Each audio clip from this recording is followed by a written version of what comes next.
Bueno, ¿qué tal? Buenos días. Hoy vamos a hablar sobre este tema que venía en el capítulo del OKU, del libro de Laos. La verdad es que es como un resumen acerca de todos los tratamientos y todo lo que hemos visto anteriormente en los anteriores capítulos. Y nada más hace como un compendio o como un pequeño resumen de lo que vimos. Habla acerca de la reconstrucción artroscópica para la inestabilidad recurrente de hombro y pues bueno, es como parte del programa de cirugía articular de la Universidad Autónoma de Chihuahua. Como introducción, pues bueno, todo lo que ya hemos hablado, la articulación glenohumeral es de las articulaciones que tiene poca restricción en cuanto a sus estabilizadores, meramente por su anatomía. Entonces, pues todos los estabilizadores son los que hacen la función para disminuir los riesgos de luxaciones. La gran mayoría, 90-95%, son anteriores.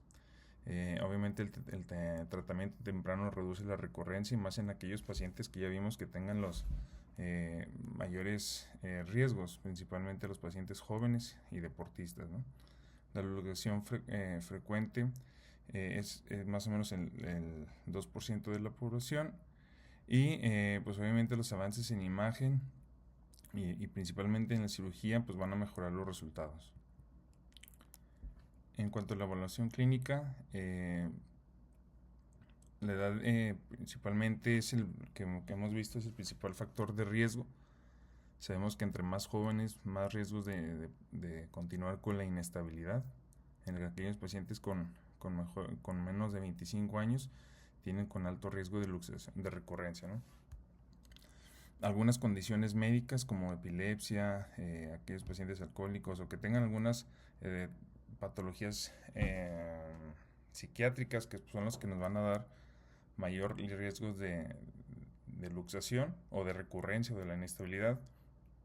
Y obviamente la hiperlaxitud, pues aquellos pacientes que se pueden provocar la luxación, la inestabilidad, pues tienen también mayor riesgo, ¿no? Y aquellos pacientes cambia el tratamiento. En cuanto al trauma significativo, bueno, el tipo de lesión que haya sido la lesión inicial de la luxación, el trauma significativo, aquellos pacientes que hayan tenido una reducción manual o que aquellos que tengan o que puedan provocar la luxación y que ellos mismos se produzcan la reducción, pues vamos a ir sospechando acerca del tipo de lesión que vamos a tener. Y aquellos pues tienden a tener mayores lesiones, tanto como defectos óseos y mayores lesiones de tejidos blandos. En cuanto a la actividad deportiva del paciente, esto es importante analizar y ver el paciente, las características del paciente, ya que pues también tienen mayor riesgo, ¿no? Pacientes con deportistas con alta demanda alta demanda de la función del hombro, obviamente pues tienen mayor riesgo de producir una inestabilidad si tienen una lesión, una luxación. Y la posición del brazo de la luxación pues nos va a dirigir o orientar hacia el tipo de diagnóstico, hacia el tipo de inestabilidad que se encuentra, ¿no? Normalmente la anterior, que es la abducción y rotación externa. En cuanto a la exploración física, pues hay que comparar ambos hombros, ver los rangos de movimiento, la inspección, cómo se encuentra el hombro, ya que en aquellos que ya tienen datos de inestabilidad, pues empieza a haber una hipotrofia de los músculos, la fuerza de los músculos del manguito rotador y los test específicos para cada músculo, pues van a ser importantes analizarlos, ya que pues, nos va a ir orientando hacia el tipo o la gravedad de la lesión que vamos a tener. La posición que reproduce la inestabilidad, como sabemos, la abducción y rotación externas, principalmente la anterior, y también en aquellas que hay en la posterior, pues con la flexión, aducción y rotación interna. Y pues bueno, pruebas especiales para ver si hay datos o lesiones agregadas hacia la luxación o la inestabilidad, ya que pues podemos ver lesiones también del manguito y aquellas también pruebas clínicas que también nos pueden provocar la inestabilidad, ¿no?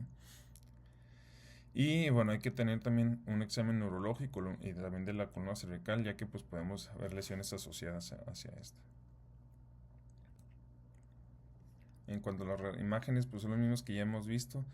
en aquellas que podemos ver lesiones asociadas o las lesiones de la glena o ¿cómo se llama? De las lesiones de Hill-Sachs, que son las lesiones óseas o los defectos ya encontrados en estos pacientes con inestabilidad anterior. La West Point, que vamos a poder ver el déficit glenoideo, y la Stryker, que también vamos a poder ver las lesiones de Hill-Sachs, ¿no? Pero principalmente pues tener las iniciales, que es la P, la Y escapular y la axilar. En cuanto a la resonancia, pues va a ser ideal para ver las partes blandas, manejo de tejidos blandos, tanto lesiones asociadas en la inestabilidad, que es la lesión de las lesiones o las avulsiones humerales de los ligamentos, lesiones tipo SLAP, lesiones, la ALPSA, que es una parte importante también de lesiones tipo Bankert. Pues todas estas lesiones asociadas a la inestabilidad vamos a poder encontrar en la resonancia. Y pues bueno, obviamente todo el edema óseo, capsulitis, que pues son lesiones, datos de lesiones agudas en la resonancia. En cuanto al ATAC, pues ya hemos visto qué es lo ideal para ver la superficie glenoidea, principalmente para ver los defectos óseos, tanto glena como en húmero, ¿no? Normalmente en aquellos pacientes que ya tengan una inestabilidad recurrente, que ya que tengan asociados de varias luxaciones, pues más sospecha o más riesgo de de encontrar un defecto glenoideo, ¿no? Aparte que estos pacientes tienden a tenerlo, 90% van a tener un defecto de glenoideo, y que la mayoría van a tener un 100% lesiones de Hill-Sachs. Como sabemos, en la reconstrucción de 3D vamos a poder encontrar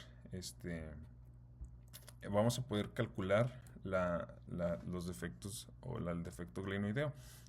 Entonces, esto es mediante el método del círculo completo, lo que se forma en la parte inferior de la glena. Es una diferencia entre el centro y la cavidad glenoidea. Se mide de las dos partes, la mitad hacia la parte externa sana y de la mitad del centro a la parte dañada. Y esta es meramente una fórmula donde se hace la relación o la diferencia entre la parte sana, entre la parte afectada o con el defecto, por la parte de o el diámetro completo del círculo, y este se multiplica por 100 y nos da el porcentaje de la glena, del defecto óseo de la glena, perdón. Y mencionaba que también hay otras técnicas de cuando no se puede utilizar o cuando no se hace mediante la tomografía. Obviamente lo ideal es siempre entrar ya con un plan quirúrgico y saber cuándo o qué tipo de defecto tenemos, ya que esto nos orienta hacia el tipo de cirugía que vamos a realizar. En caso de que no se pueda utilizar, que no lo tengamos mediante tomografía, menciona que ya también mediante en la artroscopía podemos realizarlo. Es esta misma fórmula, y se hace la medición por ejemplo, aquí mete como el palpador que tenga mediciones, y aquí lo vamos a poder hacer esta misma fórmula, pero transoperatorio, ¿no? Con la artroscopía. En cuanto a anatomía, como mencionaba, las lesiones asociadas que vamos a encontrar, o lesiones que se encuentran principalmente en la inestabilidad, los defectos óseos glenoideos y umbrales, que ya los vimos perfectamente anteriormente, y la verdad es que pues son lesiones que vamos a encontrar en la inestabilidad, ¿no? Los glenoideos, que vamos a ver que los defectos críticos para poder realizar las cirugías de aumento óseo, y los defectos umbrales en las lesiones de Hill-Sachs, ¿no? En cuanto al labrum y los ligamentos glenohumerales, sabemos que el principal ligamento que se va a dañar es el ligamento glenohumeral inferior, que esto pues nos va a dar las lesiones de tipo Bankert, ¿no? Que son las lesiones tanto la obstrucción de la parte del ligamento glenohumeral con la cápsula con el labrum, perdón, en la parte anterior inferior del labrum. Y es lo que se va a tener, o que lo que se va principalmente a reparar durante el tratamiento, ¿no? De la inestabilidad. Lesiones tipo ALPSA, que son las avulsiones que es la avulsión con periósteo en la parte anteroinferior del labrum, que es meramente la migración tanto con periósteo de la parte anteroinferior de migración medial e inferior de la parte del labrum. Es diferente a las lesiones de tipo Bankart, meramente en que en las lesiones tipo Bankart se hace una porción libre de la parte anteroinferior y en el LAPSA es una migración medial inferior del ligamento glenoinferior con parte del labrum. Es una lesión un poco más compleja, que también puede provocar mayor riesgos de luxación, y nos habla también acerca de la cronicidad de la inestabilidad, ya que nos vamos a encontrar en pacientes con ya datos de lesiones con luxaciones frecuentes o más crónicos, ¿no? Y esto, lo grave, pues es que nos da un porcentaje de menor éxito tras la cirugía artroscópica, ¿no? Tras el tratamiento quirúrgico. En cuanto a las lesiones SLAP y las lesiones o avulsiones humerales, las lesiones SLAP pues también son las lesiones de parte del labro en la parte superior, tanto de anterior hacia posterior del labro, que esto nos habla acerca también de la cronicidad y tipos de lesiones que puede haber, y de la cronicidad de la inestabilidad, ya que esto pues nos habla que entre más, dependiendo del grado de la lesión SLAP, nos habla del más crónico el daño, ¿no? Incluso también del tipo de lesión inicial que se tuvo en la luxación. Y las avulsiones humerales hay que identificarlas cuando es